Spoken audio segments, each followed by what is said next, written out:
everyone. Welcome back to another episode of Cover to Cover. You're here with Mo. And Andrea. So today we want to talk about La Belle Sauvage, literary candles and pumpkins, and more. But first, George Saunders wins the Man Booker Prize this year for his work, Lincoln in the Bardo.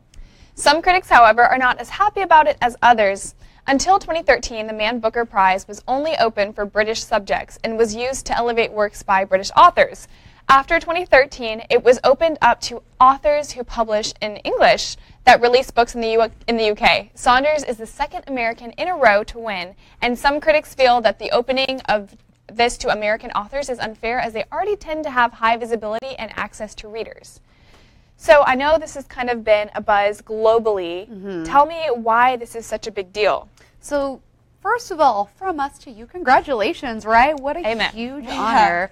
And this is such a big deal because this is the second year in a row that an American author has won. Last year, Paul Beatty won for the book The Sellout.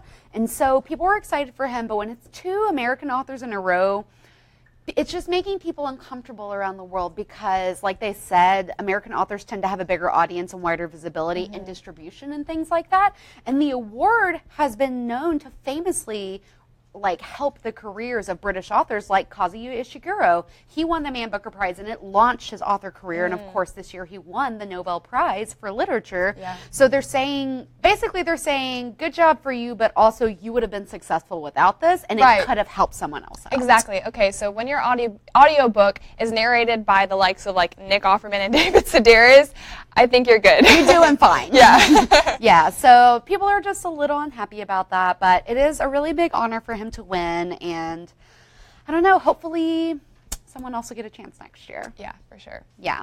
Well, speaking of books that will be winning awards, La Belle Sauvage launched yesterday. And the news cycle is abuzz with excitement and reviews. Time put together a wonderful article detailing the story and Pullman's anticipation of the release. He revealed in the article that he's not personally a fantasy fan and doesn't keep up with Game of Thrones or other major fantasies. He jokes that he writes fantasy because he's too lazy to research real-life things. When asked what he wants the readers to take away from his new book, he poetically said, "The meaning of the book is never just what the author thinks it is. It's a great mistake to rely on the author to tell you. The meaning is only what emerges when the book and the reader meet." Oh my gosh, we love this quote. We have been talking about this since yesterday.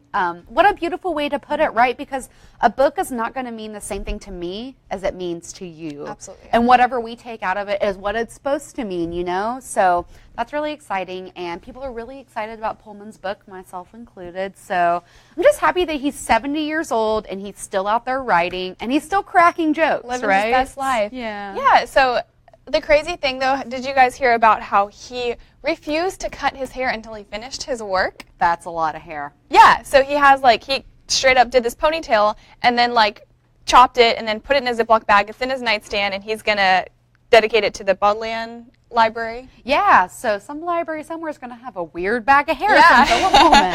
So. Hopefully there's, a note attached or something and just put this, in their mailbox. Guess we'll be checking that out on display later. Well, right now we're going to take a quick break. But when we've got back, we've got a lot more news for you.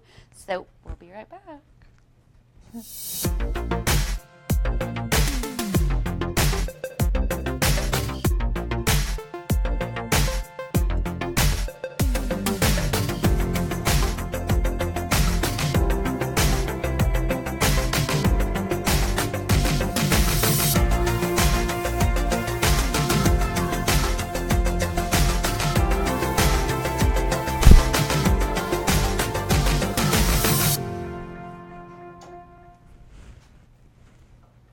Well, if you are looking for future present ideas for the Harry Potter fan or literary fan in general, check out these candles by Etsy seller Muggle Library Candles.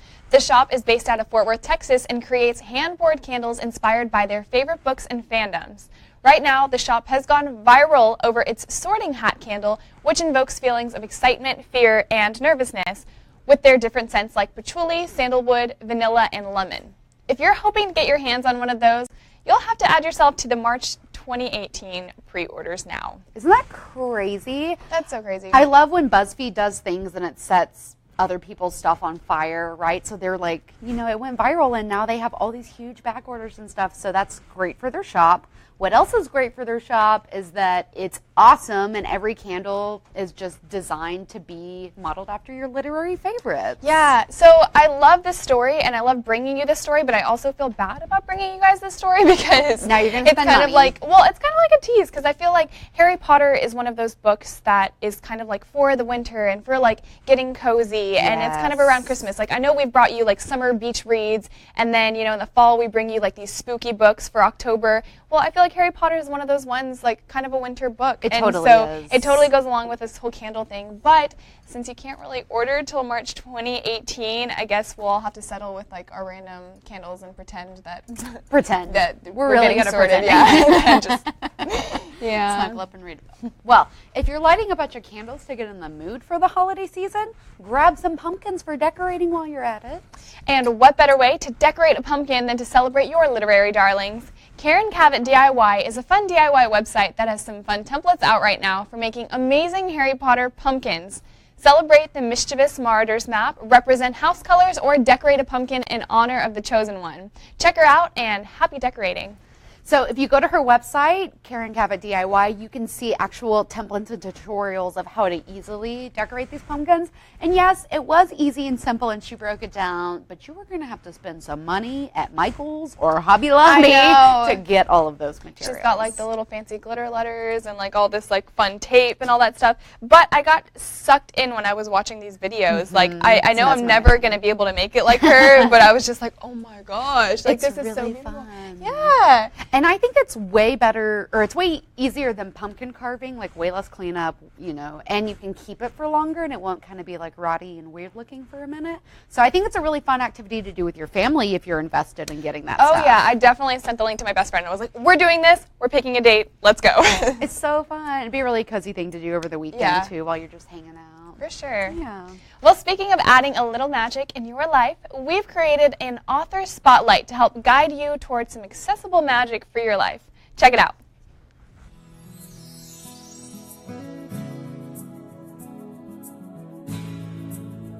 Hi there. Today I want to talk to you about the fantasy genre and turning the spotlight on an author that is making it accessible for readers who aren't sure where to start.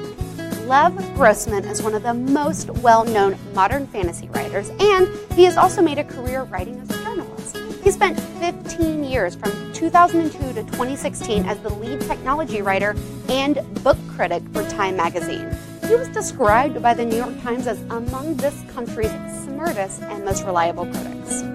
In his spare time, he is also a huge fantasy fan. So, when there was a hiatus between Harry Potter books, he did what any good fan would do. He wrote his own magic story. Enter his international best-selling series, The Magicians. The Magicians is what I would describe as being gateway fantasy in the way that Harry Potter was for a younger generation. This accessible and relatable coming-of-age story can open up your heart for a little magic. You see, Quentin Coldwater, he didn't know that he was a magician. All right, in book 1, The Magicians, we follow Quentin's ascension to student at Brakebills University, an elite collegiate school of magic. We follow his journey as he grapples with depression, life, love, loss, and the realization that magic is great, but it can't fix everything. So in book 2, The Magician King, we follow Quentin through the multiverse, where he fulfills his childhood desires of living in a magical land. He's also confronted with the repercussions of his choices in book 1 and navigates his way through friendship, betrayal, and the dark sides of magic. In book 3, The Magician's Land, we see Quentin growing up, owning his mistakes, but also making some new ones along the way. Everything that he loves is in peril, but will he be able to save it? This remarkable conclusion to the story goes somewhere that few stories have ventured before, and it has paved the way for fantasy writers of the future. No spoilers, but it has a very beautiful and enigmatic conclusion. Lev Grossman follows in the footsteps of fantasy greats, borrowing from and paying homage to our favorite tropes and story arcs. So, be sure to check out his gateway fantasy series, The Magicians, and follow his happenings online. He's working on a top secret book project coming soon. So, get a jump start on being a fan and check out The Magicians trilogy now.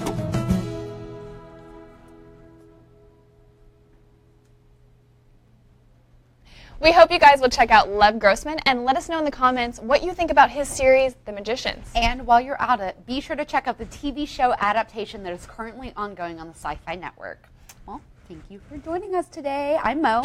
And I'm Andrea. And we will be back on Monday. So until then, keep reading, writing, and being awesome. I know we will. Bye. Bye.